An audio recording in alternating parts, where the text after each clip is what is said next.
Find yourself a booth, order up a cold one. This is the Spring Bar.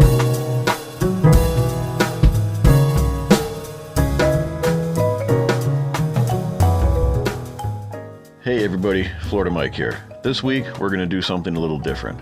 This time you'll have the option to listen to the entire episode, or you can skip ahead to the main portion of the show. We have a lot of new watch alerts to talk about this week, and while it's some good stuff, we realize some of you may be limited on time. So at this time, feel free to fast forward to 37 minutes and 45 seconds and enjoy our special guest portion of the show. But when you get a chance, I highly recommend coming back and listening to us talk new watches. And for those of you sticking around for the long haul, let's get started. Hey everybody, welcome to the Spring Bar. Glad to have you here. I am Florida Mike. Today, sitting with my co-host, Joe in the OC. Joe, how you doing today? I'm in Florida today. I'm feeling Florida Joe in the OC. Look at that. I love Florida it. Joe. It's a different Orange County, right? Where did you get such a fine piece of clothing from, Joe? You know, it showed up in the mail. Apparently, Florida thinks I need more of their stuff, which has really messed up my algorithm now on Instagram because I'm getting, yes. Please visit Florida. Well, because you use the hashtag Florida Man so often. I do. Apparently, Instagram feels like you are longing to be a Floridian at heart. No. So I saw you had a Mason mug full of Bloody Mary there. But if you were drinking your tea, what would you be drinking it out of? You know, it's a wonderful question. I'm so glad you asked. A Florida mug. A Florida mug. I love it. Right? There you go. Yeah. Florida mug. I'm gonna take that one to school with me so I have something to throw at the recalcitrant students. Look, we are spreading the Florida sunshine 2,500 miles away. You are spreading something. Yes, you are. Oh, that's fantastic. That's fantastic. There may or may not be. There may or may not. I cannot confirm nor deny that there is another Florida shirt on the way. You know, I was having a conversation, and I mentioned to Eunice that you threw her under the bus and said that it was mostly her idea, and I said I will respond with vigor, just so you know. Well, here's how it went. We were sending you a box. Hang on, let me backtrack. Yeah, so we were sending you a package that contained a certain something that we'll talk about in a little bit here. Correct. And we had to ship it in a large flat rate USPS box. And of course, there was extra room. And she said, you know what, we should make a little care package for him, with the little items. I said, got the perfect idea. So I just planted the seed and she ran with it. And this is what we ended up with. So if she's not the perfect match for my... I think you've chosen well, sir. You've chosen well. I will say. So what do we got? What's on tap today? So we're not going to do new watch alerts just yet, because today we have a special guest on the episode today. We are trying to get a younger perspective on the world of watches and watch collecting. So as he just popped up on the screen here, we have Tommy with us today. Instagram name is secondhands. Excuse me, secondhands. So we don't want you to look up the wrong person. Not to be confused. Tommy, thanks for joining us today. How you doing? Thanks for having me. It's great to be here. I've been a fan of the show since you guys started, so it's great to be on here. You're the one. Yeah, exactly. The one. So have you listened from the beginning, or have you caught up once you discovered us? So I think I started on episode like 6 or 7, and then I went back and then listened to the first few.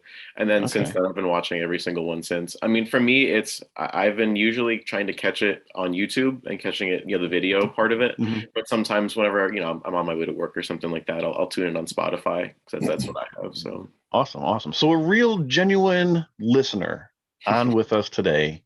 We appreciate it. Mm-hmm. Have you listened to all 18 episodes so far? Yeah, I think I listened to the first few. Like I said, I went back and caught up on them, and that was probably like a month ago or so. So okay, so which one of the 18 is your favorite? Oh, seriously? You're gonna be? Yeah, I'm gonna ask him that. I'm gonna put him on the spot a little bit. We gotta have him.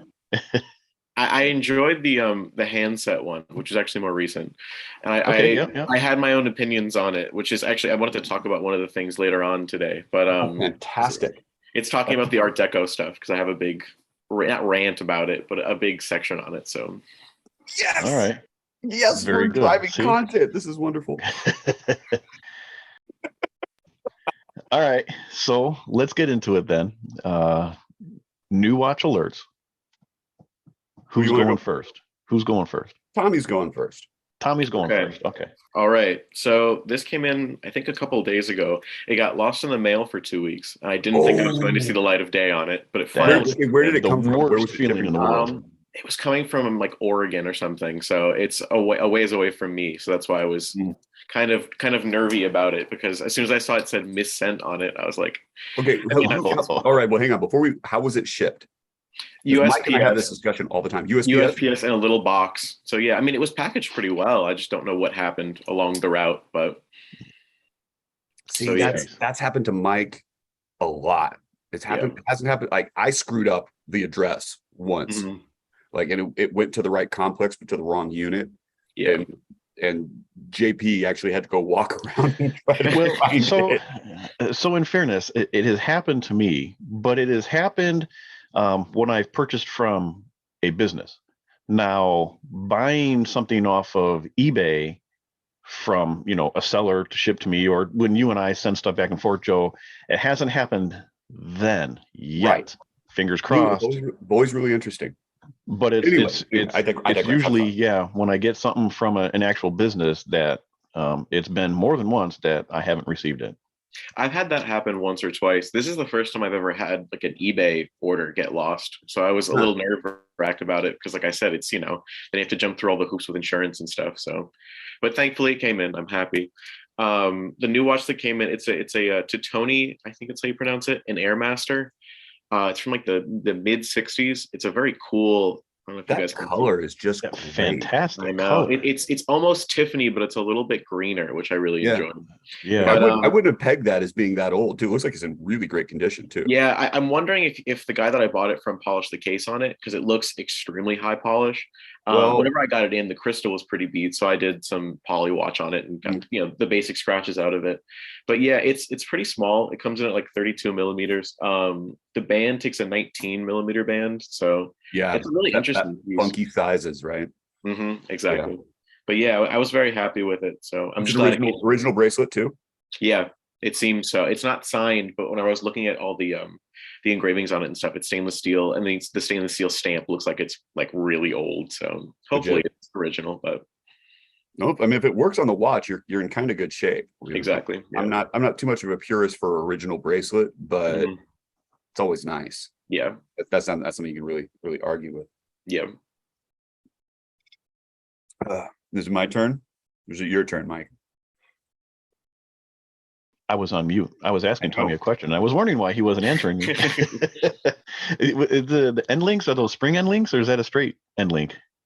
They're spring end links. Spring. Okay. Yep. The easiest way to get around a 19 millimeter. Exactly. Yeah, I'll take it. Believe me. Okay. So who's next, Joe? Come You on. are. I am. All right. You are. So we'll go in chronological order. First new watch. First new watch is one that we've had great discussion about in length. So the newly released Bulova parking meter, and the discerning viewer will notice it is not on the, where is it? The stock Bulova strap, which No, you didn't like I that had- channel thing, did you?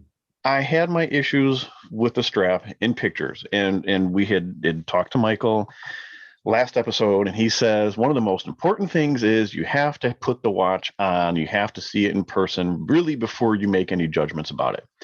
And that kind of happened with this strap. I was actually very impressed with the stock strap. The ridge padding that's in here, I don't know if the camera picks it up quite as well. It's not as pronounced as what the photos, the press photos would suggest. Right. It's also very soft, very pliable. It really didn't require any amount of break-in for it to lay very well on the wrist. Has a beautiful Bulova engraved buckle. Again, it's not really picking it up here, but just a fantastic strap. The problem is it's just not my particular style, and I'm also not a brown leather guy. So I got this aftermarket blue suede rally style strap with orange contrast stitching, which just matches all the details. It hits to a all the T. quadrants on that. It's a good on that's a this good watch. cut. Yeah. I'm with you on that. I guess we'll say first thoughts for the sake of this episode, because it's really the first time that it's being revealed. Even though I've had it for a couple weeks now, fantastic. I really do like it a lot. They did a great job getting all the detail in, adding a few extra features in to the reinterpretation, the modernized version of this. I still, have a little issue with the 12 o'clock crown, not necessarily being there, but being on top of that pedestal. I would have liked to see it flush with the case, so they kept that original Y-shaped anodized bezel.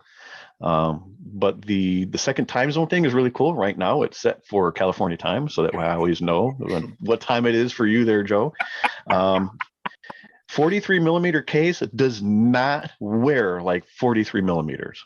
If you handed it to me and said, just take a guess as to the side, I would tell you 40, maybe 41. Does not wear 43 at all. Sits super comfortable on the wrist. The details are just fantastic. I love all the orange. No loom. All the orange in the hands and the hour markers is just orange paint, which is fine because I really don't rely on loom anyways. So I'll take that trade-off of not being able to see it in the dark to have the great colorway. So just in heavy. It's a heavy, chunky piece, but I love it. If it wasn't heavy and chunky, I'd be disappointed. Is it With the case, I think on paper they say it's like 11 and a half height wise. So what's kind of weird is, let's see if I can get it on camera here. You can see where it's a curved lug design, right? It's the best way I can describe it.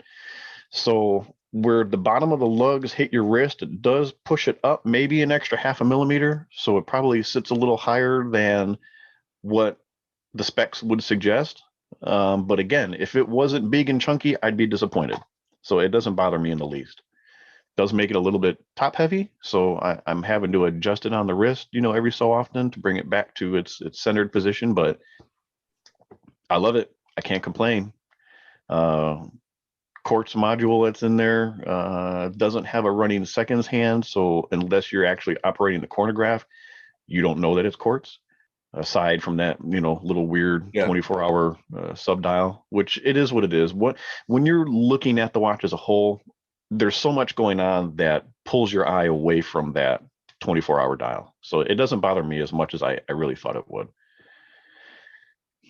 So yeah, that's it. So I know, Joe, you are going to have access to one before too long. So I'm interested to hear what your thoughts on it. But more importantly, I'm interested to hear what Tommy thinks about it without really seeing it. But like, what are your overall thoughts on this new release?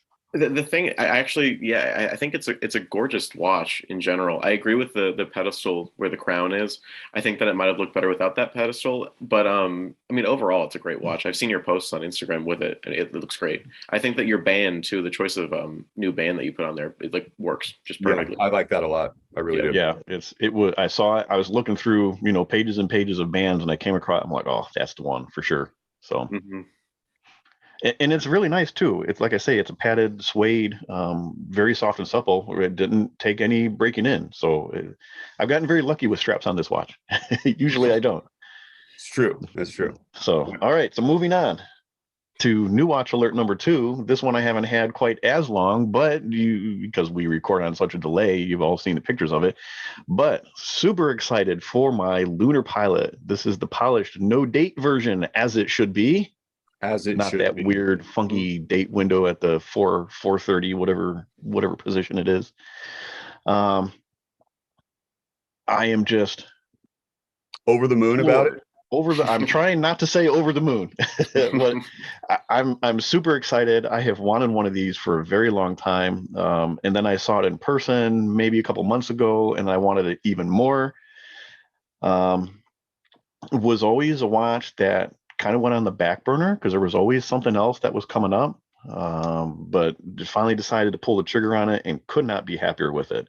Right. So It- where'd you source that one from? Right. It wasn't a boutique. It wasn't no, eBay. this was an Amazon buy. I just had it on my Amazon watch list, and the price kept coming down a little bit. Um, and just got to the point where I'm like, it's not a horrible price. Probably a little bit higher than if I waited for something to go on sale elsewhere, but who knows, at my local AD if it was ever going to go on sale. Yeah. So I just pulled the trigger on it. I'm happy with it. It is what it is. You're probably going to find one cheaper.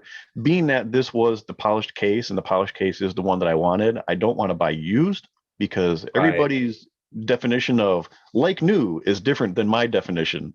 Yes, this is true. This is very true. It's always going to come with scratches on a polished case, and I couldn't do it. Even though I could get rid of them, I don't want to have to. So I'd rather start from ground zero, and if it happens, it's part of the story then at that point. But again, comes on a very nice 2-piece NATO strap. My first time encountering a 2-piece NATO strap, which I think is a weird concept, but it works on this one. But I have it on a yellow silicone, and I also purchased strap options. So I have blue, mint, red. One for every day of the week. Yeah, I have a couple other NATOs. I don't know if I would call it a strap monster like you would say a Panerai, but it accepts a lot of options very well. Yeah, So- the stuff I've seen for when people get those and they swap out the straps if they didn't come on the bracelet or anything else, and that's without getting into like the Kizzy or the Velcro strap options, like the light straps type things, or anyway, even getting like the Forstner Comfort styles. There's a ton of options that work with that watch really well. Let's get into customization a little bit. So there is a gentleman out there who does a forced aging on the loom for these. You send it out. I message him. He charges $95. That includes return shipping. I think is that what it was? Was it 95 or was it 100? I forget what I said to you. Something like that. Ages the loom, makes them look really, really cool.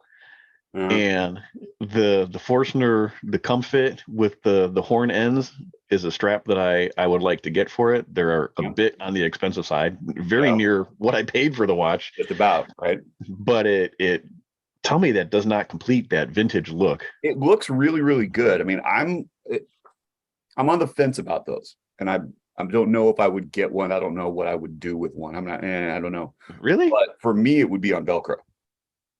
See, that's where I'd go. I dig the Velcro. I get where they're going with that. Gives you the spaceman vibe. If I had a spacesuit to wear, I'd absolutely get it on Velcro. But since I don't, I think you can find them on eBay. I'm just saying. I've been looking. It's Russian, it would be cool to have a NASA marked Velcro strap. And they're out there. They're few and far between. But I think that would be cool just to have, not necessarily wear it on there. But here's the problem. I bought these very bright, very loud silicone straps, and the contrast with the white markers and hands looks really good. So now I'm questioning, do I have it aged or do I not? I don't know. See, first world problems. What should I do with my space watch? Exactly. So what would you do, Tommy? Age it or leave it as it is?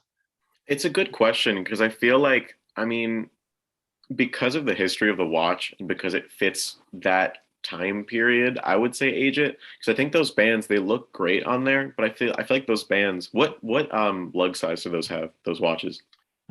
This is a 20, believe it or not. For as big as the case is, it's a 20 millimeter strap.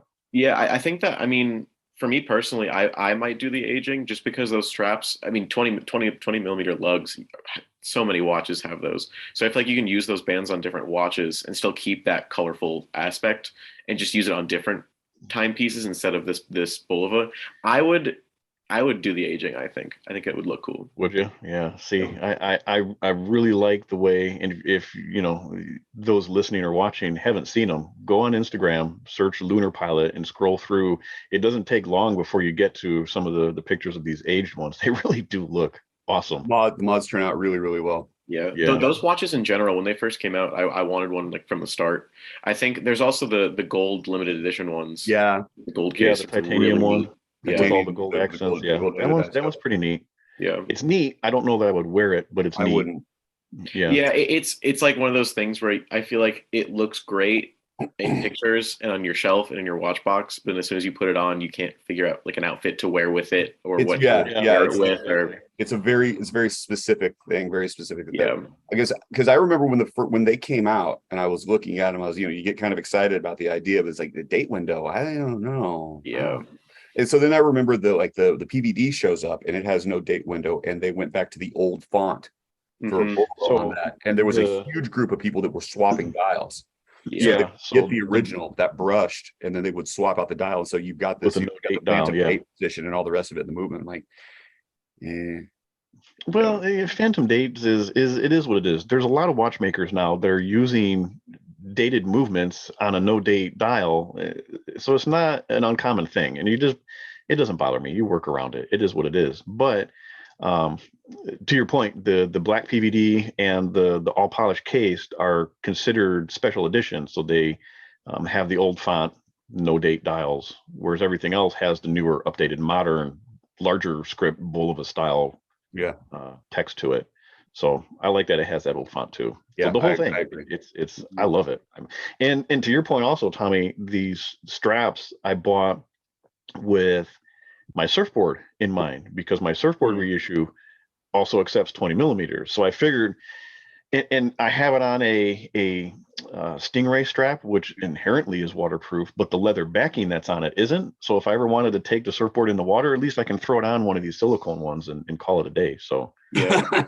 It's also a super summertime bright watch. So I think those bands would look really cool on it too. I mean, that's why I have a couple Swatch watches. They're like the most off the wall colors. And I always wear them during the summertime just because they go so well with, the Yeah. sunny weather. You got to have your summer aesthetic, which is always Exactly. brighter.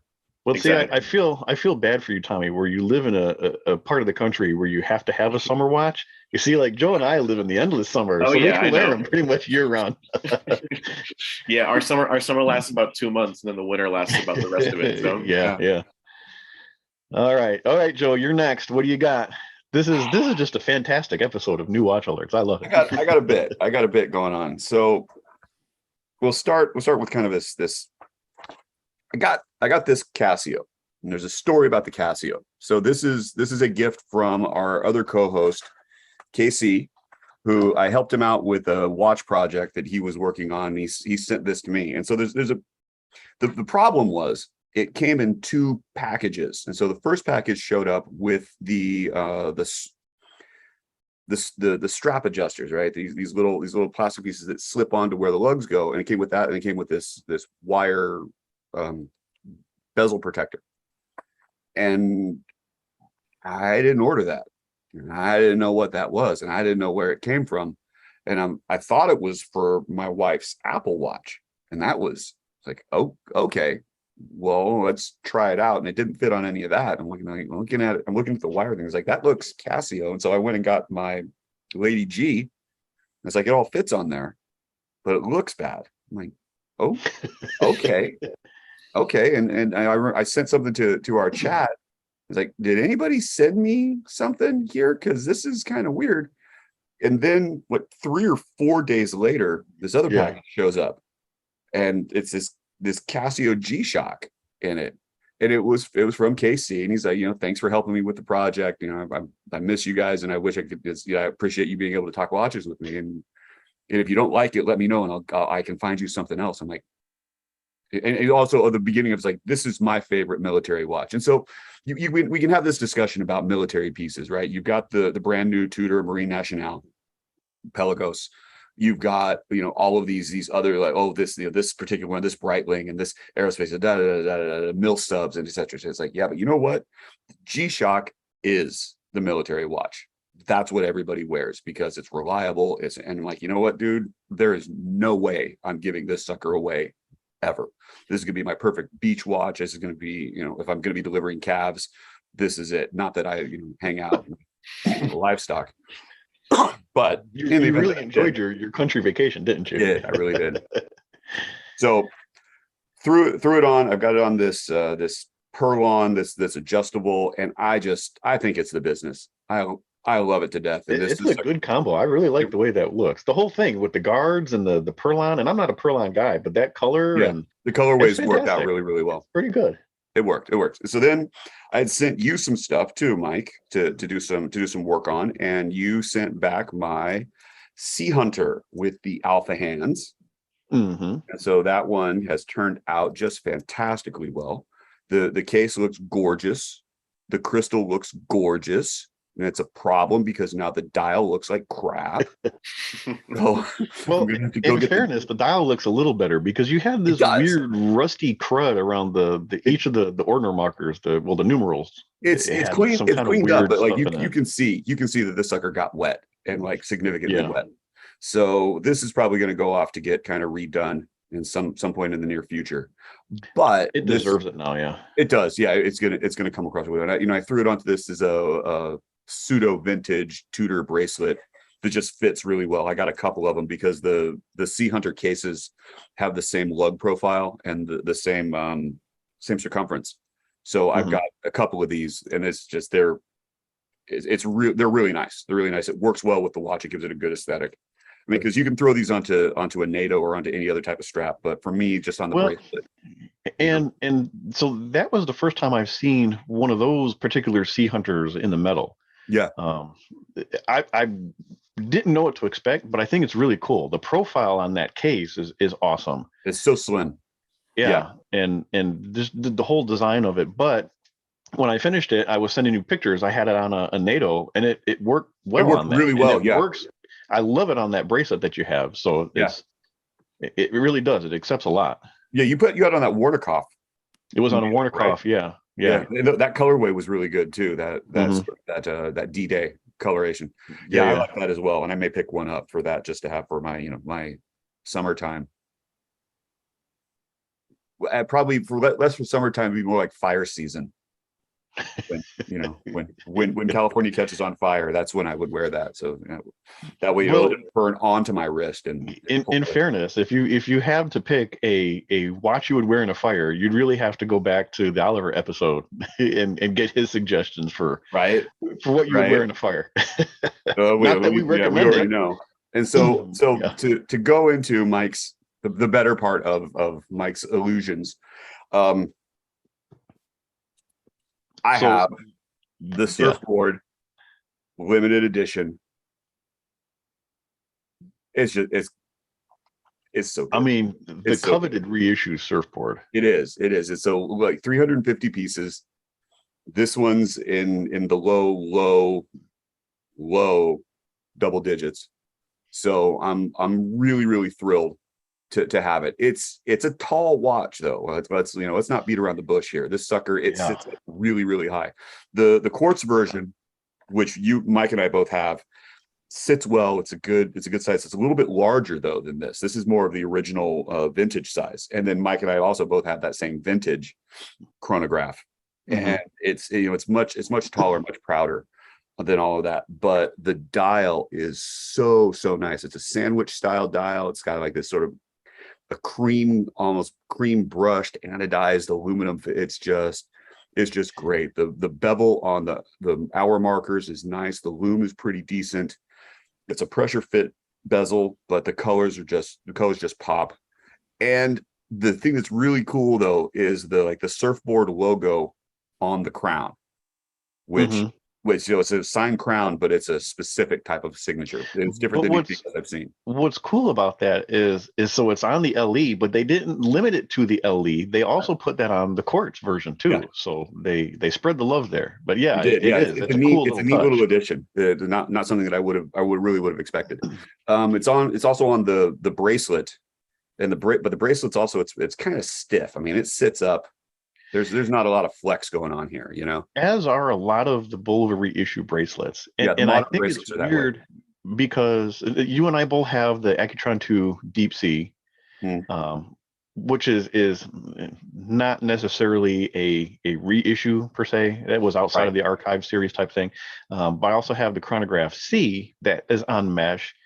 And those mesh bracelets, the first half an inch is like Yeah, they welded don't move. mesh. They don't flex. Yeah. You don't get that flex until it's farther off your wrist. So it's very weird. And that one kind of follows suit. Yeah. You know, it does. It's weird nowhere close to what the vintage how ones they are. do that. So Yeah. So, we'll see. And Mike suggested swapping those out, and I'll give it a shot at some point, but the newness hasn't worn out. I don't think I've even scratched it yet. So Let's hope you don't. So, not yet. So with you and I, the Quartz reissue, we both have the same colorway, the Yes. same cream dial, the blue surfboard, and the blue and orange bezel. Right. And I have said for a very long time that I want to find one of the other colorways that has the blue and red bezel. And you say, well, I like the blue and orange, and I think the blue and orange goes with it, and then it matches well, and I like it too, and that's fine. But what you have there has the correct colorway with the cream dial, the blue surfboard, and the red and blue. So seeing that, do you agree with why I want to change out the bezel? Well, I understand exactly why you want to change it out. And let's be honest. Mike picked this up for me. Like, we saw that it was on sale. The price was something that I couldn't pass up. And so it was on his way home from work. So Mike goes in, he picks it up, and he's actually looking at it and had the option to help me choose which number to get. Which so you had 4 numbers to choose from. I had a couple of options as it came in there. Unfortunately, none of them matched the other LE numbers that I've got from my 666. But that, it's okay. It's okay. I'll take it. This one's sort of an anagram of the LE number that I have for the 666 as well. So it works. Well, there you go. But in my head, it's great. The other part of that watch that's worth talking about is the packaging it came in. Oh my God. So tell me that is not a phenomenal, A, the outer box, and B, the actual box. It's huge, man. It's huge. Like, and I'm lucky that it fits underneath my nightstand, because if it didn't, I was going to have a problem, because my wife is trying to get rid of clutter. She's trying to, joy of living all through our house. And it's like, man, if that didn't fit someplace else, I don't know where that would go, because it's the size of a shoebox. It's huge. And the thing that's really funny is, like, I got her a new watch for her birthday that we'll throw up a picture. It's this really nice sort of bracelet, black and gold enamel. Oh, I forgot about real small. Yeah. We'll throw a picture of that one up too. And for her, it's fantastic because she wears the Apple Watch. She can put it on the other wrist. It looks great. It's very elegant.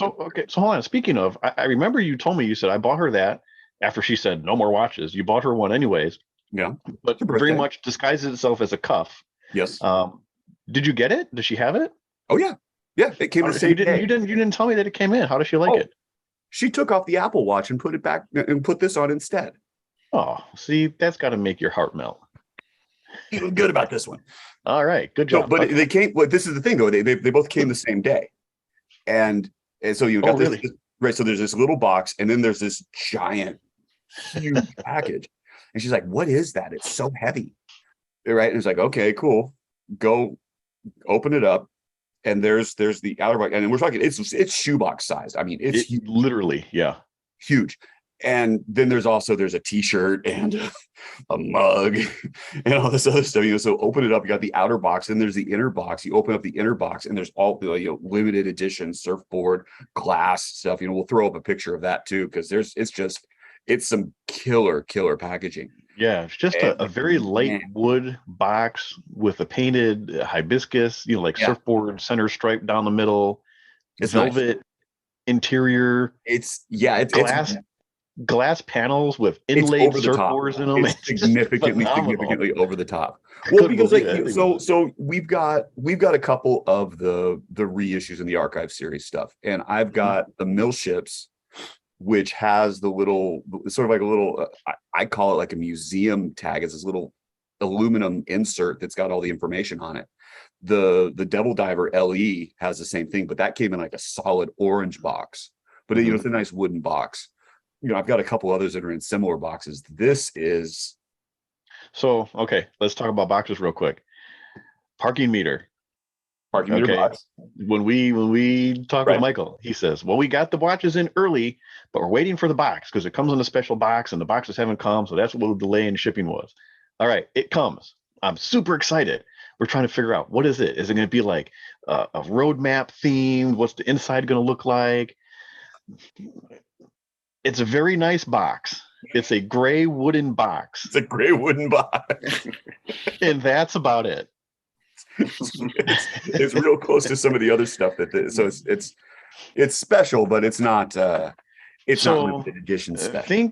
Think of the original lunar pilot, because I'm sure a lot of people have seen the pictures. It's a gray box. Inside, on one side is the watch, the other side is the Velcro strap, and you have the little spring bar tool that goes with it, and then it lifts out underneath. You have your papers.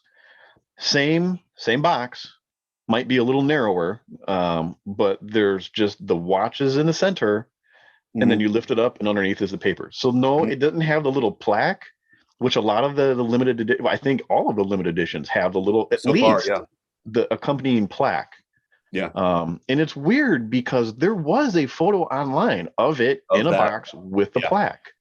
That's the mock-up box. So, and probably they made the little plaque and threw it in one of the older boxes. That's what I would have done. And another bull of a E thing. So the limited editions come with a credit card size, like a limited edition authentication card. It tells you the number out of, in my case, 5,000, in your case, 350. Right.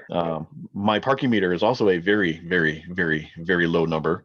But the card does not match the watch. It's off by one, right? It's off by one. The card says one number lower than what the watch is. So go figure. They were rushing to get these out, I think. I mean, Mike has got, and let's be honest here. You were one of the first ones to get that. Let's just put it that way. That's how low your number is. So I don't know that because, you mentioned it to the president of the company that, he got you up higher in the line, but sometimes it's good to. Well, it's weird because the package I'll throw some thanks to Michael for that. The package literally came from like one or two towns over from where you live, not New York City, where you'd think it would come from. Well, so it came from Torrance, but that's where Citizens West Coast headquarters are. So it makes sense. I didn't know that. That makes sense then, I guess. Yeah. I don't know. All right, that was fun. That in itself. That was fun. We've been talking for a half hour about new watches. I know. We probably have. This has been going on for a little bit here. Tommy's like, "What on earth did I come on the show for?" He's like, "I've talked about one watch. I just have the one." So, it's a big week, guys. Tommy. So, Joe, how can people get a hold of us? No, I'm just kidding. So really getting into the episode here, now that we got the new watches out of the way, let's get in a couple of wrist checks and really get into why Tommy's here today. So Tommy, you as our guest, why don't you go ahead and lead us off in the wrist checks today? What do you got? What are you wearing and what are you drinking?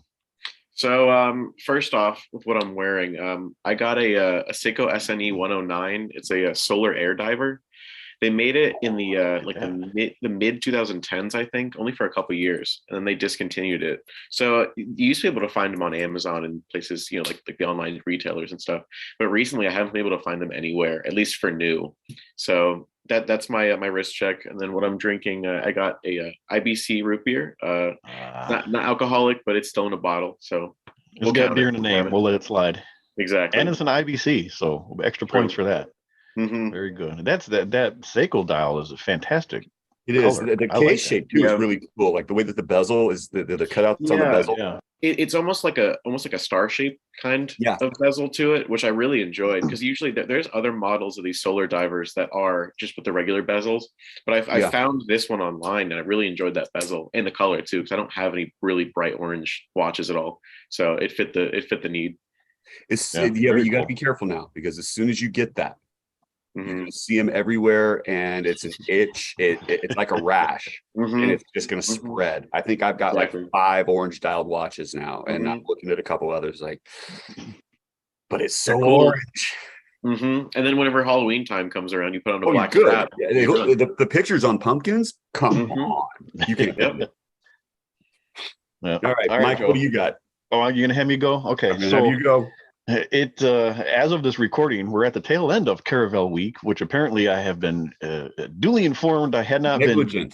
Yeah, I have not been doing my part in participating in Caravel Week. In fairness, I didn't really take part in Bull of a Week either. But you're a bad person. I am a good friend and co-host today. I'm wearing I believe this is a 1970, and I have to check the date, but I don't remember. Caravel AD. This is a fan favorite. This is a gray dial with all the orange accents. And I have it on the Strapsco Tropic Rally silicone strap. And you all may recognize the strap from the 72 Seiko that I had. I put that watch on a bracelet so I could wear it for work. And I thought this would be the perfect watch for it to go on. And it matches beautifully. It looks fantastic. And as a fun side note, this is the first vintage watch that I ever restored. So there's that. What is it? Is it really? I didn't know that. It is. Yep. First one. It came as a basket case. Repolished it. Now it's on a basket case, so that's good. And now it's so this watch paved the way for all the refinishings and restorations of your watches there, Joe. And all my Caravels, thank you. Yeah. Thanks. And what are you drinking, sir? Oh yeah, what I'm drinking. I have Sam Adams, a seasonal. This is a Porch Rocker Lemon Radler. Strange name, but good Sam Adams as always. I love their summer seasonal stuff they come out with. They always have something good. You know what I can't find though anymore is the Sam Adams Cherry Wheat. That was a good seasonal one. That's because it's summer. Aren't wheat beers more of a winter?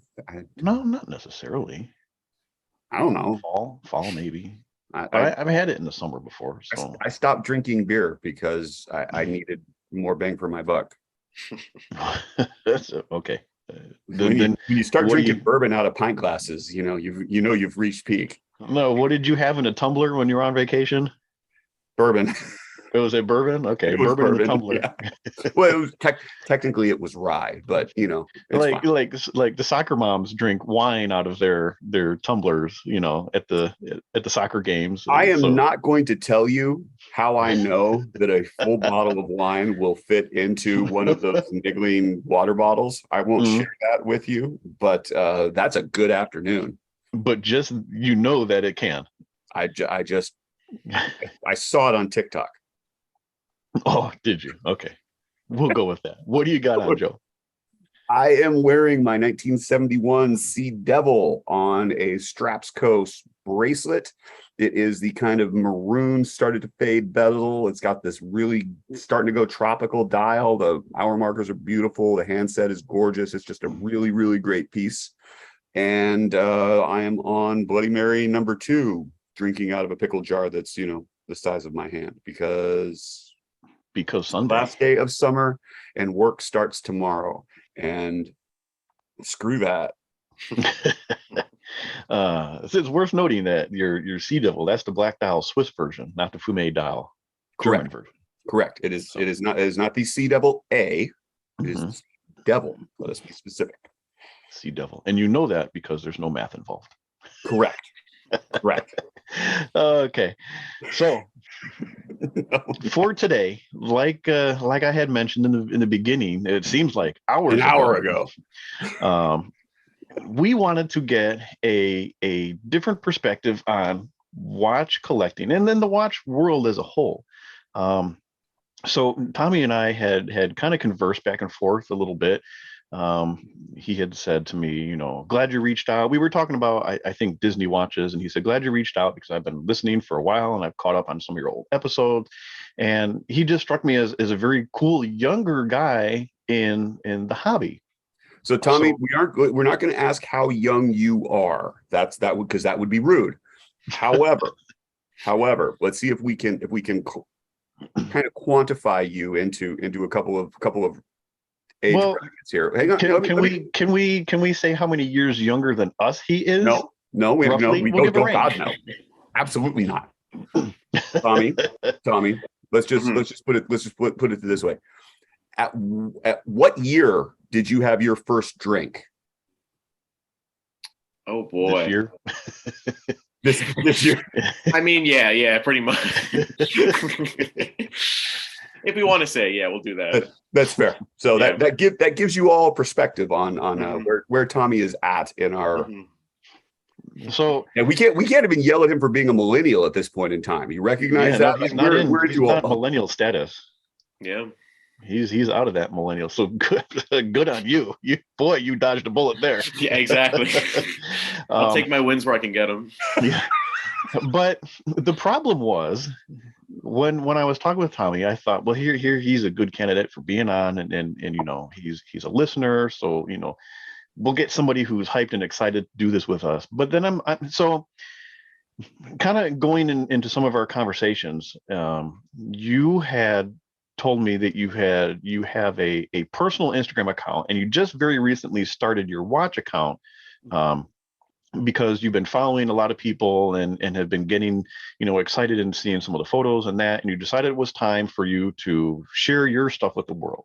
Mm-hmm. Okay, and that kind of threw me for a loop because you don't have a whole lot in the way of volume of photos posted. So I'm thinking, here's a guy who's getting started and blah blah blah blah blah, but as it turns out, you're really kind of a seasoned collector, if you will, because you started at a very young age.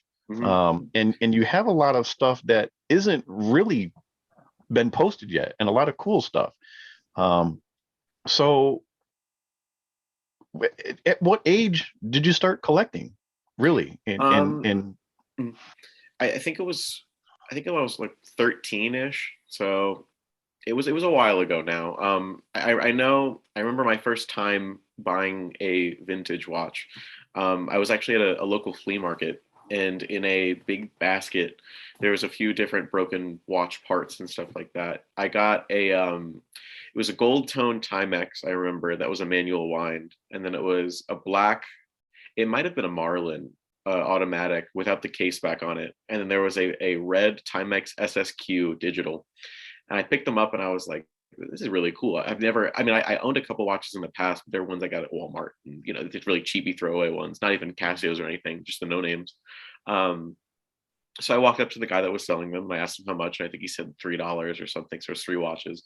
So I brought them home. I went to Walmart the next day, bought a battery for the SSQ, because that was a battery powered one. I put the battery in and it worked. So I had my first official vintage watch. I would wear that one around constantly whenever I first got it. So that's kind of what springboarded me into collecting. And it was one of those things where I enjoyed doing that because I was saving a watch that would have just been thrown away pretty much, because it was in just a junk pile of random other stuff. So that's something that I've tried to carry along with me as I've collected, is trying to save watches more so than buying like highly restored ones already, because I want to be able to save watches before they get junked. Yeah. Looking at the stuff that you've got up on your profile, like you've gotten it's kind of an eclectic. Very much so, yeah. And I know that's that's not the depth of what you've got, which is also very old. It's an older idea. I'm not putting all my stuff up on the internet yet. So like, it's a very, here you are, Mr. Internet savvy guy, but you're holding it back. You're being mysterious, which neither Mike or I understand at all, because we'll tell you our social security number online. Why do you want to see why do you want to see a picture of the back of my credit card? I already showed you the front. We'll give you anything for a free watch. So you bought your first watch at 13 from a flea market.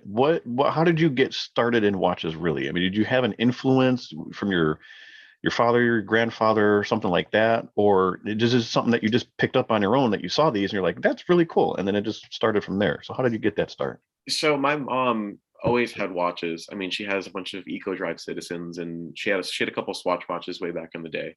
And so I knew that she wore watches all the time and stuff. My dad owned a couple of watches. He's a car guy, so he owned a Fossil made a watch in like the early 2000s that had the Firebird, like the Pontiac Firebird symbol on it. Oh, really? And it would come up like in like an LCD screen, and it was super cool. And when I was a kid, it was like, that's super neat. So that's awesome. Yeah, I remember him buying that. So that was one of the things I remember him wearing. And like I said, my mom wore the EcoDrives and the other stuff.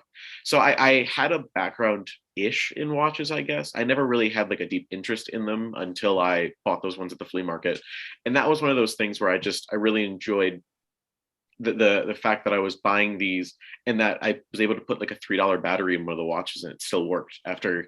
I mean, that was those SSQs came out in like the mid 70s. So at that point, whenever I was 13, it was like 40 years or so.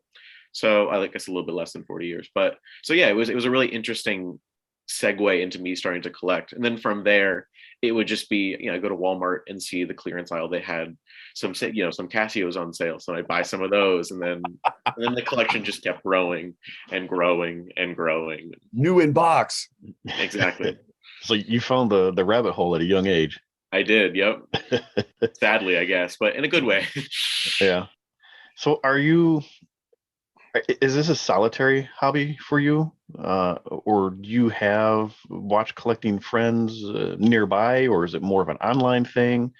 And then, as kind of like a sub part to this, how do you explain this to all your friends and family who aren't into watches? He doesn't. It's in a drawer. It's in a box. Yeah. Don't go in that room. My dozens of watches are hid away in the sock drawer right now. But so as far as my friends go, I know no one else that collects watches, at least locally. And even at college, because I go to college a few hours away from here. There's one story that I'll never forget, though. I was in a Spanish class in high school, and one of my friends that sat next to me always wore, it was a Casio World Time. It wasn't like the Casio Royale. It was one of the other the resin models. So, and I always would wear a watch because at this point I was fully into collecting. So I always wore a watch every day. And one day I was fully into collecting in high school. So one day I was in a rush to come to school, and I forgot to put a watch on, and I had that Spanish class first period. So I walked in, and I'm sure you guys can relate to this. Whenever you don't have a watch on when you leave the house, and it's like, it feels like your wrist, like there's something wrong with it. Yeah. Mm-hmm. So I got to school. Mine is highlighted by a very white band around my wrist. Yeah. Yep. So I get to school and I start freaking out underneath my breath. I'm not making a big scene, but I'm like, oh, great, I forgot a watch and stuff. So then my friend next to me is like, oh, you can wear my watch for the day if you want to, and takes off his Casio and gives it to me to wear it for the rest of the day. And I thought that was like such a funny thing. And because I'm a collector, like that was such an interesting thing for him to do that. So a couple years later, I saw him somewhere. I think it was at a Walmart or something in the store.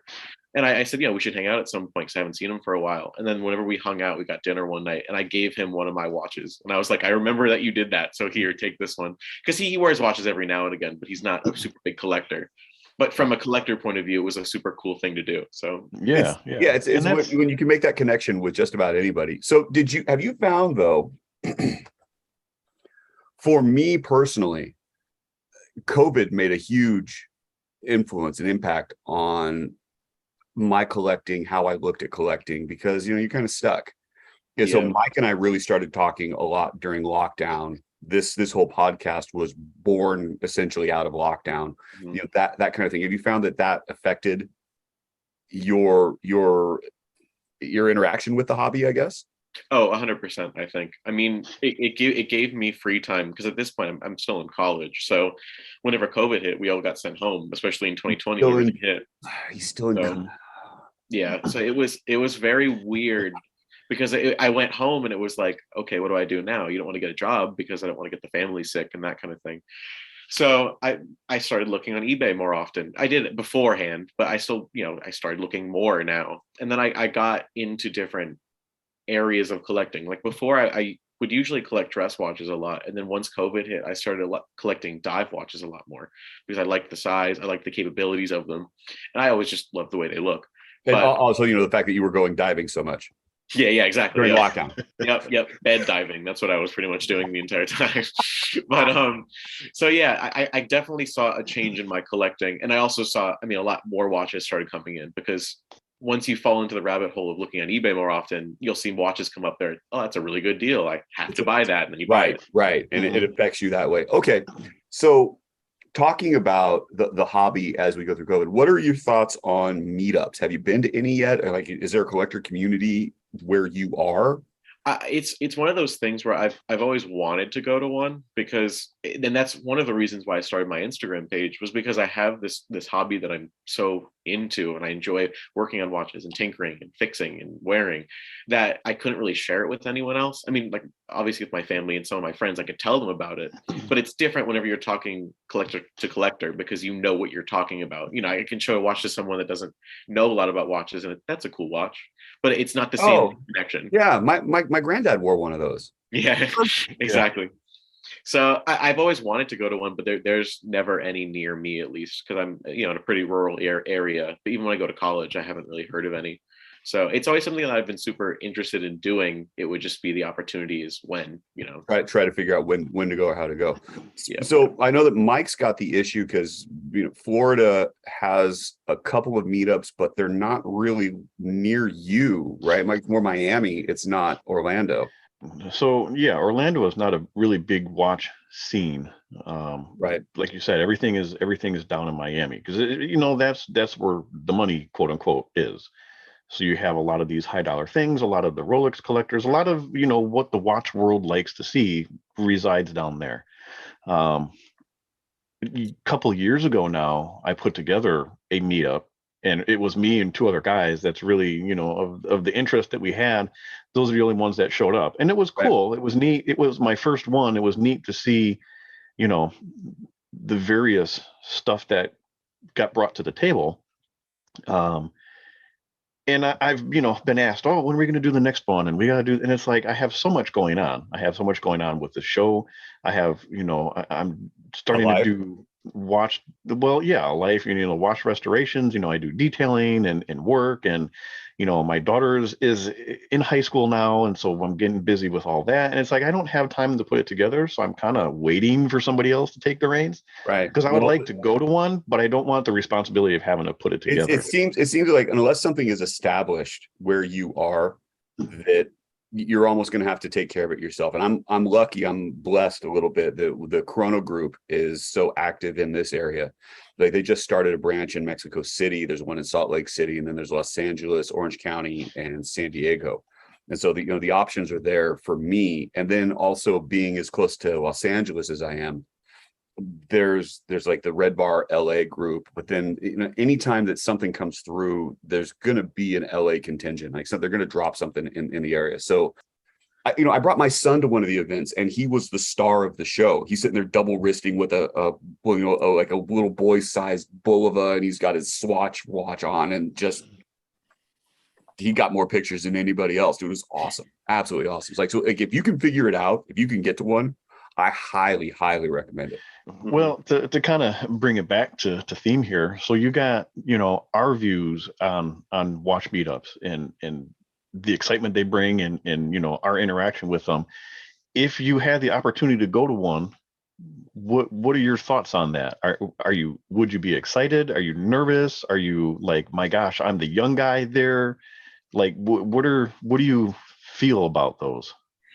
I think that if I had the ability to go to one, I'd be very excited for it, because I have a lot of pieces, and that's like I was saying before, why I started the Instagram page, because I wanted to show the stuff that I have in my collection that's like interesting, and if not rare, just cool, because you don't see it that often. And that's why whenever I do my posts, I kind of spread them out. Like I'll do like maybe once a day or once every like 2 days, because I don't want it to be like an overload, because I have a pretty sizable collection, but I want it to be this process of me like, here's this one piece, focus on this one, and then I'll move on to my next one. You can focus on this one, because I think that it's cool to go piece by piece and enjoy each watch for what they are first. So I think that if I had the opportunity to go to a watch meetup, I would bring a few watches with me, and I'd bring some that people have seen before, you know, maybe a Citizen Nighthawk or something like that, something that's relatable in a way. But then I'd also bring some watches that are super rare and not so much valuable, but just rare as in you don't see it often. Because that's the thing that I like about watch collecting, is getting the watches that you don't spend a ton of money on, but that they have a cool story behind, or that I rescued from somewhere, or that you don't really see this ever, at least on Instagram or in the watch community. So that's what I usually focus on with my collecting. So I'd want to show that to other people. Yes, I know the deep cuts, right? Yeah. Because some people have really big collections and they have watches that are heavy hitters, you know, a Rolex Submariner, a Panerai, that kind of stuff. And it's still cool. Don't get me wrong. I like seeing stuff that I've never seen before. I like that area. Like, again, there are varieties of subs. There are varieties of Speedmasters. There are varieties of Datejusts. or, presidential day dates or whatever. And it's like, okay, cool. I get it. However, you bring in the specific Seiko with a plunger stopwatch function, and the other one that's got the special calculator that you have to plug it into is like, okay, now we're playing. Bring that. In Tommy, you and I started really interacting, and as it always seems to turn out, especially for me and Joe, was within that bowl of a space, you had posted up a picture of a very cool, very rare, and aside from yours, I maybe had to look for it to find, other examples, but a very neat Marine Star that I think you said was a gift to you. Your girlfriend had found it. Yeah, what happened was I found it on eBay, and it was towards my birthday time, and she was asking me what I wanted, and because that's what you usually do, is you ask the other one what they want, because she always wants to get me something that I really want to enjoy in the end. See, so I have to stop you there, because as a young guy saying, well, that's what you do. You ask the other what you want. But when you get older, you're just supposed to know these things. Oh, so I know. Yeah. It'll morph into that. Give it time. Yeah, exactly. I'm blessed with that fact for right now, at least. Yeah. So yeah, I got that one around my birthday because she bought it for me. I showed her a couple options, but that was like the really big one that I really wanted. So she got that one. It's from I think 91. It's a T1 in the back. Isn't that 91 with the date code? So yeah, it's from 1991. It's a Marine Star, and it's a very interesting dial layout, and it has a citizen movement in it that has the functions on it are pretty cool. I've never seen functions like that on a watch. It has like I think like a 1/30th seconds dial on it or something of the sort. It's a very interesting movement that I haven't seen in very many places. I had actually, whenever I posted that, someone DM'd me on Instagram and showed me a citizen that he has that exact same movement in it, and it's a watch I've never seen before that citizen makes. So, but yeah, it was a very interesting watch, and I'm glad I had it, because it's once again, it's something that you don't see often. So I like that it's kind of like a rare piece, even if it wasn't that expensive. So you had said it a little bit ago that you have a bit of an extensive collection. Put a number on it. How big is your extensive collection? Oh boy. So we talked about this. We talked about this in your and I's message, Mike. I said I think I said roughly 60. Well, I went back and counted, and it's roughly 90. Wow. Wow. Yeah. So it's a little bit bigger than I thought it was. With 50% more. Yeah. But the thing is, and this is the thing that I always tell myself whenever it comes to collecting, is that a lot of my watches I got for not a lot of money. Like I said, I go to thrift stores, I go to antique stores, and I find these watches that look like they're going to get thrown away or they're really beat up. So I like doing that. So a lot of my watches I got for under $20 probably. So I'm not, I don't have a Rolex filled collection with a $40 million price tag on my collection, but I like it that way because I have a variety of watches that I can wear, for this occasion. I can wear it for this occasion. So, well, having the variety always matters, but the value, like the market value of the collection, that's going to change from time to time, but more importantly, that's it's not about that. It's like, I think, and I haven't done the math, and I've got a spreadsheet, and maybe I should, but numbers. If I did the math, I might be able to sell everything I've got, and I could maybe buy an Omega. Yeah. Maybe. No, don't sell yourself short.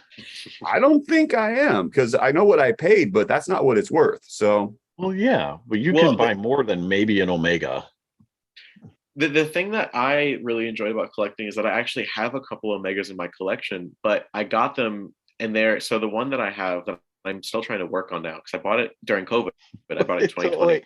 He has a couple. We picked the wrong guy for this episode. No, but wait. So I bought an Omega from Egypt for like nothing. Like it was a really low price, and I bought it because the guy was selling it and he said it was working, and I was like, there's absolutely no way. So I get it in, and it was working whenever I got it. It worked for a couple of years, and then it just suddenly died, and I have no idea. And it's a Omega 1365 movement or something, and there's no crown on it. It's a push button on the side to change the time. So it's the movement itself. I was doing research on like Watch You Seek and the Omega forums and stuff, and every single forum I found on it said it was the worst movement movement that Omega has ever made in their entire history. So I was like, that's why I got it for so cheap. So, but yeah, so it's cool because I have pieces that I've gotten, and I have like the other Omega that I'm talking, the one I mentioned is a manual wine that I got on eBay for like, I think it was like under $100 or something. It was something really low, and the guy said that it was working, but one of the lever that is supposed to engage whenever you pull out the stem to engage the time setting and stuff, it worked, but it didn't click whenever you put it back in or something. It was something of the sort. So you can get watches that are big name brands for not a lot if you just search and keep hunting. And that's during COVID, that's what I did. That's what we were talking about before, is I have the time to, so I'm going to do it. So I'd sit down for a couple hours and just keep scrolling, and you'll find cool pieces for not a lot of money. So, and that's leading into something else that I wanted to mention is, as a cheap collector, it's, I mean, as a cheap collector, as a young collector, I have to find relatively affordable watches. You can say you're a cheap collector. That's fine. We're both cheap collectors. Maybe we did this Friday night watch fight. The price threshold was $25. I mean, come on. 35. It was 35, right? It was $35. Okay, fine. It was a long time ago. Get your facts right, Joe. So, okay, so you segued into this a little bit. So the older generation, let's say, has more of a disposable income to play with, to be able to purchase watches and collect. That high-powered teacher salary. Yeah.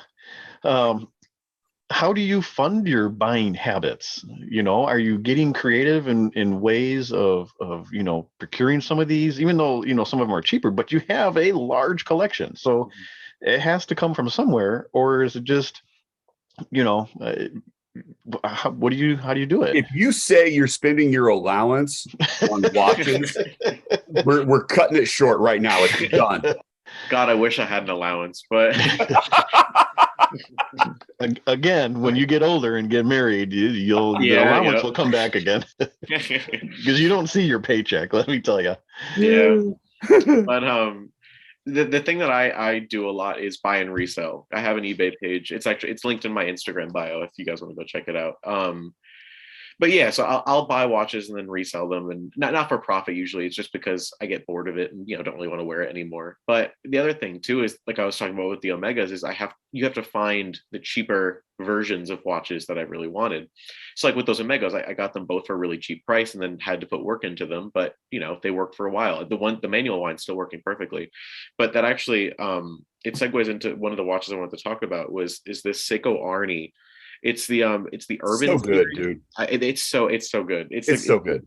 It's the Urban Safari series, I think it's called. But I bought it for, I think, a quarter of what they go for new, and the reason was because the one reason why it was so cheap was because the pusher on the bottom fell out. I saw that picture. And yeah. It's so rare you get to see like the dial and the pusher at the same time. so well. It's in focus. It was nice. So I got the watch for like a quarter of what it goes for, and it's because that pusher fell out, and I have the pusher, but the end of the pusher is broken off. So and it's like smaller than my pinky nail. It's tiny. So I went online and went to like 4 or 5 different parts manufacturers and asked, "Do you guys have a replacement part for this?" And no one sold it at all. So I wait a few weeks and I find another one. I can't remember the name of it now, but I sent them a message to ask them. And they said that they had one that they were going to order for me because they had like a contact that had one. So they ordered it in for me, and I'm still waiting for it now. And that was a couple weeks ago. But I got the watch for a quarter of what it's worth because it had the pusher missing. Even when I get the new pusher in, it's still going to be a lot less than what I would have paid for it new. So that's what I have to do, being a young collector with not a lot of money to spend on watches. Okay, so let's dovetail on that, because are you doing the work yourself? Are you trying to do all the work yourself? Do you have somebody that you go to? I do all the work myself if I can. So okay. the manual wine movements and the automatic movements, I don't have experience with servicing and stuff like that. I don't have oil. I have tools that I can do it with. I just don't have the oil and the proper parts and tools to use it with. I was having a conversation with a collector who had just purchased an Oceanographer G that one of the movement holding screws had been sheared off, and he assumed that because the seller said, "Oh, I do my own work." So he assumed that the screw was just out. Screw was down it gotten into the movement. The whole watch stopped, and then he had like a $300 service in order to retrieve the screw. And so like he's like, I can respect those that want to do a lot of the work themselves, but it's like, I think I've got 4 different watch guys depending upon what I've got to have done, because I don't have that kind of time. I don't have that kind of time, or that kind of like that's why I'm sending stuff to Mike to get the case refinished. Like, yeah, I can sand it. Sure. I know how, but that time is money. Do you now? I do. Do you now? Yes. I feel another competition coming on, Joe. Do you want to show off your skills? Oh no, you're going to win that 100% because I don't care. I can. I'm just not going to. So you touched on a really interesting idea, and it was this one, and we've been having a conversation sort of ancillary to that, Mike and I and KC as well. And it has to do like, there's watches that you can't afford. And so I'm going to get something that's going to scratch that itch. But do you feel that there are watches that you've got that are just sort of placeholders until you step up to something else? In a way, yes. What's happened over the years is I've gotten rid of those placeholders, thankfully, and I've gotten, like, I wanted a Citizen Nighthawk, and I finally got one of those. I wanted a Flightmaster, and I got one of those for my birthday last year. So I've thankfully replaced some of those, but I still have some. I have a couple modded Seiko divers that are kind of sitting there and waiting for an SKX 007 to appear, or an SKX 009. So I have some of those, yeah. But the thing with the maintenance is that I've been doing it myself, because if it's something that's not too in depth, then I can do it myself. I can do battery changes. I can replace the pusher, because all you have to do is take the movement out and then just put the new pusher in with the clip on it. And that's pretty much it. Right. So it's because of being so young and not having the disposable income for it, getting watches serviced is kind of out of the picture, at least for the moment, because it's expensive. I mean, it's expensive cost, especially if you have expensive watches that need to get serviced. So yeah, depending on what you're looking at. Like, as soon as you get into chronograph land, mm-hmm. Yeah, it's over. It's over, because the intricacies of those movements, it becomes so hard. And honestly, it doesn't matter what movement it is. If it's in-house, if it's ETA, if it's, Lamagna, whatever, Seiko or Miyota, even. The fact of the matter is, okay, I've got to disassemble. There are so many parts. So complex. Yeah. And so, like, you need to know somebody who really has that jigsaw puzzle well within their mind in order to make sure that works well. But so the question, though, looking at your collection that you posted so far, yeah, we got another 3 months to go. I get it. Okay. looking at what you've got so far, is like, you haven't gone deep down the homage rabbit hole. You don't have a sub clone. You don't have a Speedmaster clone. You don't have any of the variety of variations on the presidential day date, or the date just, or the whatever. Do you think, though, from a collecting philosophy, if you wanted a sub, if you wanted like, a 5513 mil sub or whatever, 5512, would that be something that you would like, okay, cool, check that box, let me get to that? How would you go about trying to achieve that goal?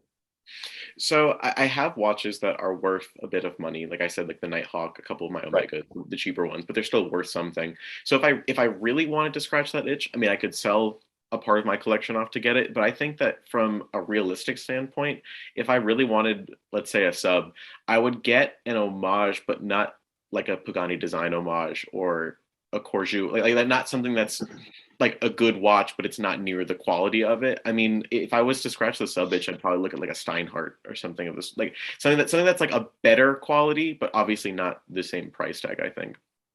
But yeah, it's a question I've always asked myself, because I see the homages online all the time. Like I said, the Pagani design ones and that kind of stuff. I have a Steel Dive 1971, I think it is, the Seiko Tuna homage, and that's like the closest I go into homage territory. But yeah, they're very interesting watches for what they are. But I just know there's so many other watches out there that I want, that are from name brands, that I still want to chase after, that aren't that expensive. So what's a grail piece for you? what's that one that you really strive for? If we're talking about the one and price isn't an issue, I would say there's the Omega Speedmaster, the anniversary edition with Snoopy on the dial, the white dial one. I'm not sure if you Yeah, guys have seen it. And with Snoopy's him in the rocket on the back. yep, yeah. Yep. That new one. love it. Really? That's Yeah. Because I've always been a super big Snoopy fan, and I always thought that dial was just so cool. And the story of Snoopy with the whole space shuttle. I'm there, but like, so you got like the Bamford designs, you got the Timex, you got other things that can scratch that Snoopy itch. Why the Speedmaster Snoopy? Because I think it's scratching both the Snoopy itch and the Omega Speedmaster itch at the same See, time. now that's a different itch. Let's be honest. That's a different itch. That's true. It's true. But Snoopy is so synonymous with Omega and space travel. Did you know, it's a little fun fact on the side here, that there is a Snoopy Goes to Space cartoon series? Oh, really? Yeah. Well, see, Mike has a I think moon it's- watch now, so he knows. No, I knew this beforehand. But the downside is I think it's only exclusive to Apple TV. Oh. I think you could probably find it. You'd have to really search for it online if you wanted to watch an episode or something. But it is a Snoopy. I don't know if that's exactly what it's called, but a Snoopy Goes to Space, cartoon series.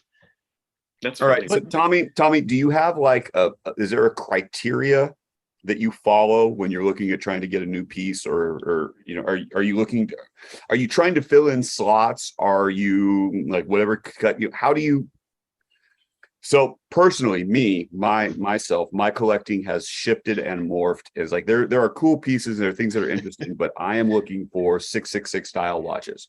Joe's a simpleton when it comes I'm a very simpleton, but I have to say that it has been a massively liberating thing. It's like the blues, right? Blues form, massively simple, a lot of variation within it. You have a ton of freedom, but you're still confined. Mm-hmm. The 666 dial thing, it has allowed me, like, I can take a look at your watches, like, that's really cool. I love that Nighthawk. I like that Omega. I like that. And he's like, you know what? I don't need it because it doesn't match what I'm doing. So my criteria is very, very simple. Mike's criteria, a little bit more complex, but he is in Florida, and Florida man is deep.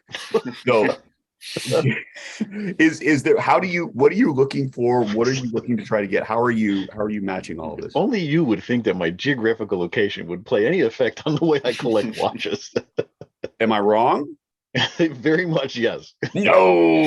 Oh, gosh. No. Okay. I think for me, looks is number one, and I feel like looks How in shallow of you. I mean, really, you're not a movement queen? Come on, Tommy. But it's weird because I have these different likes and interests.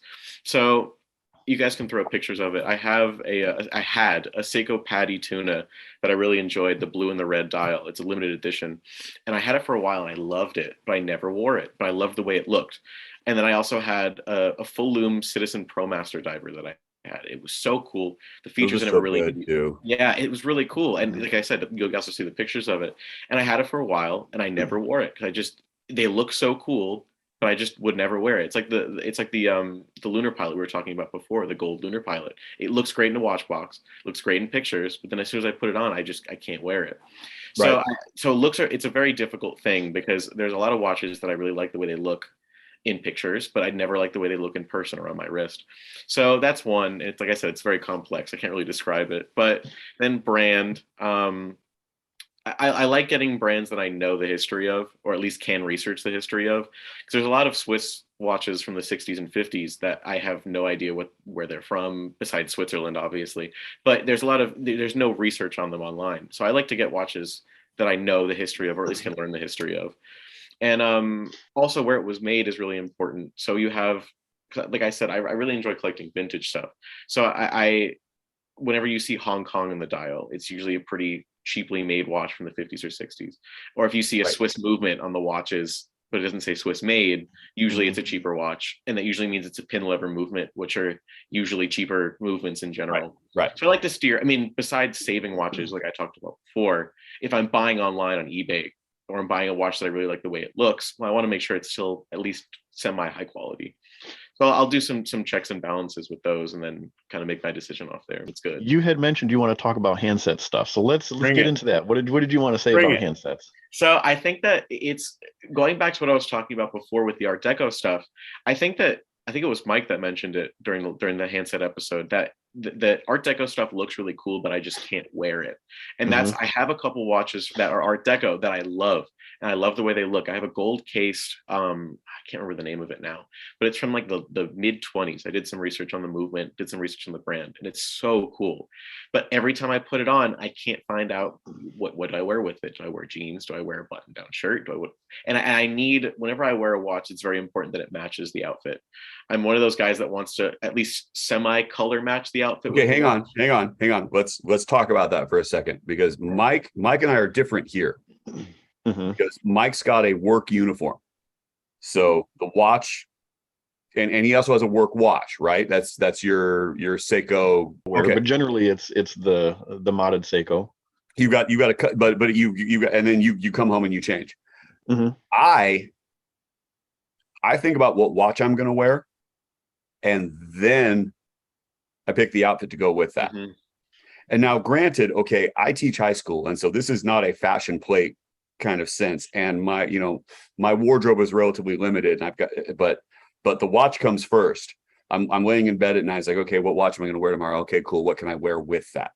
And, I go. So where are you along those parameters? I'm in line with that. I think that it's, whenever I wear a watch, it's extremely important that it semi matches the outfit. Because like I said, with the Art Deco stuff, I love it so much. And I love the cathedral handsets. I think they're so intricate and cool. And the engravings in the cases too during that time period are insane.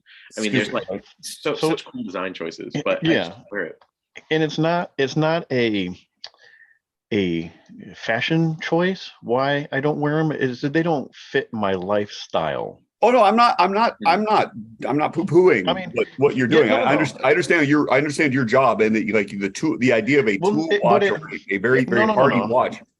It doesn't have anything to do with work or anything to do with the uniform that I wear. But when I come home and I put on a watch, I'm putting on a sportier watch, something that's a little bit brighter, something with a lot of color to it. I love the Art Deco as an art piece.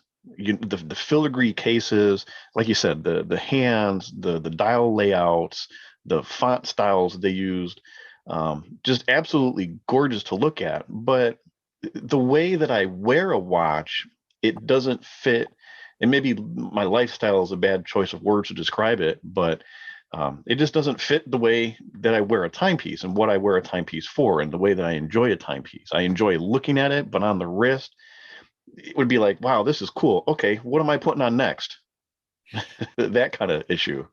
It's you get into an interesting thing. See, for me, I have some of the smaller watches. I have some of the Art Deco pieces. I have some of the older pieces, and I will wear those formally. If I've got on a suit, which I do multiple times a year for a variety of different events, I'll throw that on there. But to be honest, like as soon as you got something on with long sleeves, Art Deco works like immediately. And it's one of these harder things because like I've gotten into the dive watches, and I've got 2 watch boxes, and I stack them. And so my problem is like, okay, I'm going with what's on top. And every once in a while I have to rotate it just so that I can get some, because I've got some pretty nice dress pieces and they just don't get enough love, particularly since I've been looking at collecting all these 666 watches. It's like things are moving, and there's a rotation that's happening. There's some circulation going on. So it becomes a slightly different beast. But those, like that Art Deco, the cathedral hands, the smaller case size, the filigree cases, small seconds, small handsets, small dials, smaller size, there's still a place for that. And if you haven't gotten there yet, you got to take a look at boon straps. Because for the watch, that smaller profile watch, as soon as you throw, and Mike hates boons, and I know this, but as soon as you throw it onto that, like it changes the whole aspect of everything. And if people don't understand that from a collecting sense, like, oh, I couldn't wear a 32 millimeter. Yeah, you can't. You really can, and you can wear it and you can rock it, and it would be killer. Mhm. So we're running a little long here. So let's take some of these questions and speed round through these a little bit. But going on that size, so you mentioned you have a 7-inch wrist. I think you and Joe are right around the same size. Yeah, Mine's about close. 7.25. I know the max size case that I can wear, and I know where Joe is comfortable. But what's you kind of alluded to a little bit. What's your comfortable? What's your comfortable size, and what's your max size? So if I'm going for a dress watch, I'd probably do either like a 30, probably 32 to like a 39, I'd say. Because once you go over 39 with a dress watch, I think the face becomes too big. I've never Yeah. like over 40, I think is too much. I know that Orient made some dress watches with more big faces. And I had one for a while and I had to get rid of it because I just couldn't wear it. Diver wise, I'd do like the vintage ones get smaller. So I'd probably do like a 37 to like a 43. I think once you get above 43, unless it's like, let's say, like I was saying before, the Arnie, which is like a super big tactile watch, I can make an exception for that. But I'd say that probably above 43 for me is a little too big.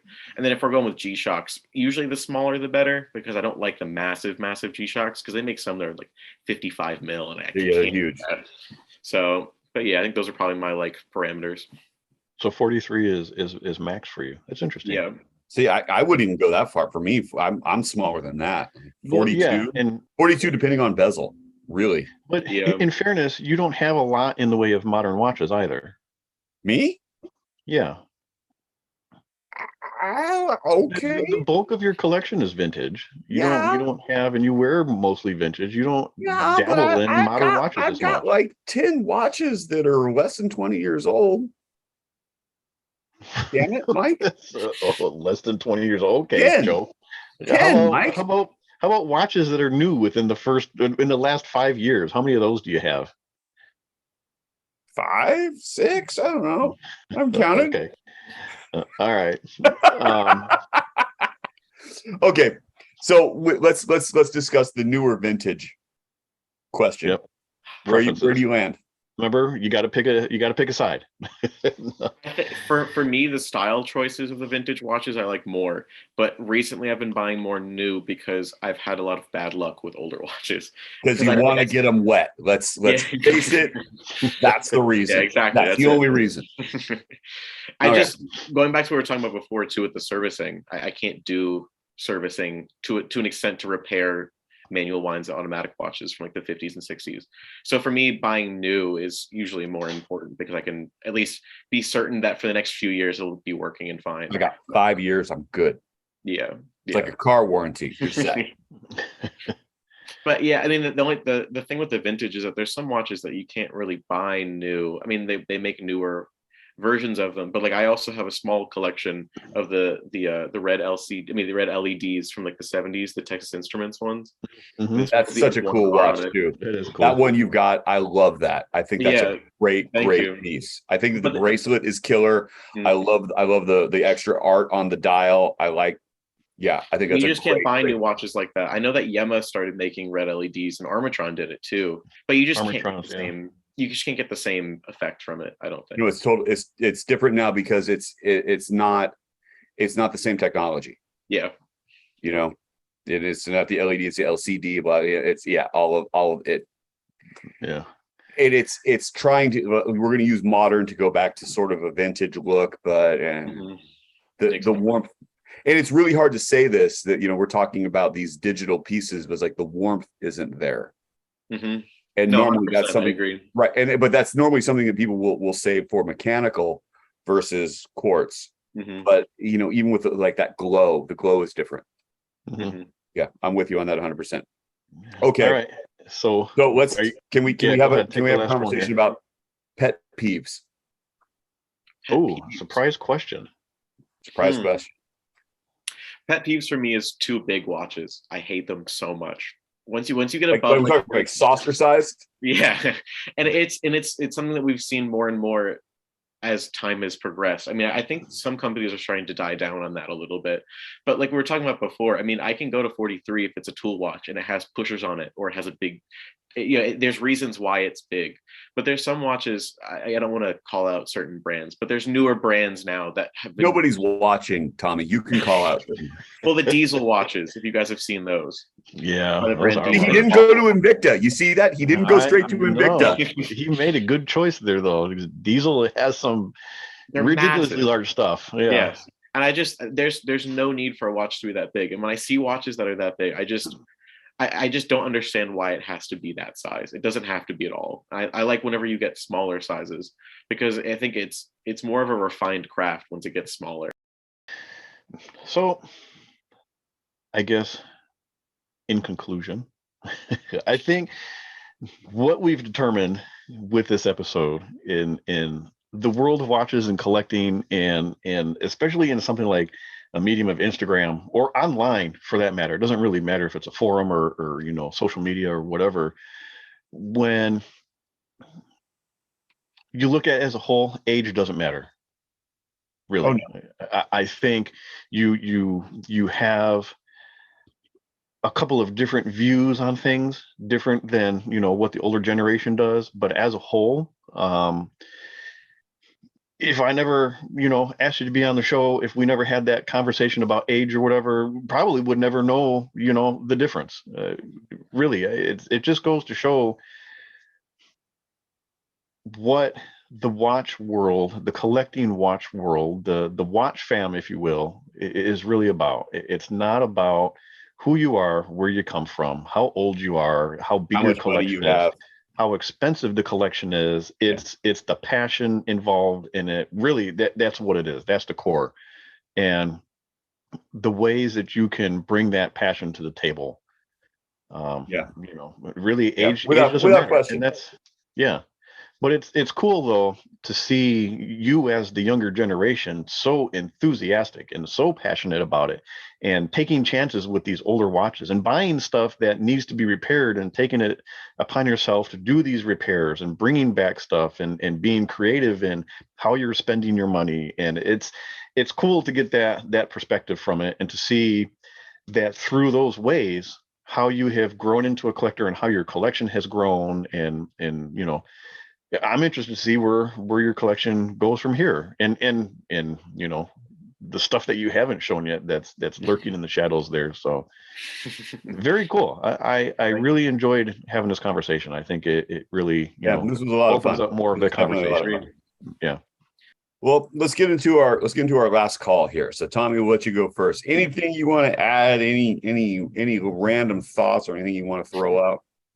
I'm just my only random thing is that, I guess it's not really random, but I'm very happy that I started to hit the Instagram page, because I think that for me being a collector, it's been a very difficult process of not being able to connect with people very deep on watches. So with this creation of my Instagram account, it's been fun to connect with guys like you who know a lot about watches and know about different facets of watch collecting that I didn't really know about. So it's cool to be learning off of each other too. I just think it's a really interesting facet. It's always a fascinating thing, because you realize that when you get into this sort of hashtag watch fam space, that there's the level of generosity is just excessive. It really, really is. And you've got people that are willing to say, oh, cool. Well, do you know about this? And what about this? And what about this? And what about this? And all of a sudden, like, your rabbit hole is 20 times deeper, which is fun. It's really, really cool. Yeah. And then there's also the question like, oh, well, what I don't know about this. And like, oh, by the way, and this guy on a Thursday in 1962 did right? And it's like, you become overwhelmed really, really fast. So I think it's kind of a neat space that we enter into when you get into this bit of the hobby. Mike, what do you got? Anything last call? I had one, as we had discussed before. I don't remember what it was, but in our pre-show, I have a new last call. Joe, remind me again, what year was Bulova founded? I don't know. 1875. So there it is. Okay. All right. Very good. Joe, what do you got? So we are at the start of school for most of the country. People are in school. Recently, they are going back to school. They will be going back to school within the next couple of weeks. Teachers have had a rough couple of years, I'm just going to say. And if you like the teacher that your kids have, get them a Starbucks card. Just throw say, here's $10, go get a coffee because we need it. If you really like your kid's teacher, go get them a liquor card because they're teaching your kid and they're going to need a drink badly by the So end of this that month. brings up an interesting thought. So a lot of people, I think in this situation, when it comes to gifting something to their child's teachers, would think alcohol would be a very... No. So that's a Every very teacher acceptable... drinks. Every teacher drinks. Absolutely. enough. We will not most won't. I'll advertise it. Most won't. We all drink. We drink heavily, and your kid is probably the reason that we do drink. And look, I have found over the years of doing this that wine comes in single serving bottles, and some of you need to buy me a case. Fair So enough. that's all I Fair got. enough. That's All right. So that said, today, Joe, you and I, and with the addition of Tommy, we make up the Spring Bar Podcast. You can find us on Instagram at the Spring Bar Podcast. You can get us on email, springbarpodcast@gmail.com. On a personal level, I am 120 clicks, all spelled out, one word, 120 clicks. Joe? I am Watch Taylor Youth, WATHTAYLOR. You know where I am. I'm watching. It's a good thing I put that on the screen. It helps. It really does. And also, you can find us on Gmail. You can find us on Instagram at the Spring Bar Podcast. You can hashtag us, please, the Spring Bar Podcast. We would love to see any of your watch shots, any of your drink shots. If you've got a meetup that's happening anytime soon, let us know. We will start to advertise that for you as well, because we want to make sure that the Watch fam gets a chance to collect. Tommy, how can we find you? You are secondhand. Secondhand hands on Instagram. So yeah, if you guys want to connect with me and give me a follow, I'd really appreciate it. There's a lot more to come. Trust me, there's a lot more to come on there. So. He's only got like 30 watch picks up. He's got 60 more to go. Yeah. Yeah, very cool. But yeah, absolutely. Look them up. Give Tommy a follow. Don't be afraid. And with anybody, and this goes for anybody. If there's somebody out there that you're following on Instagram, or you see their stuff and you like it, don't be afraid to send them a message. Don't be afraid to DM them, because that's how this family grows. That's how you learn from one another. Really get out there, introduce yourselves, and who knows, you might be the next guest on the Spring Bar Podcast. So, true. That said, Joe, Tommy, until next time, cheers. Cheers. See you guys.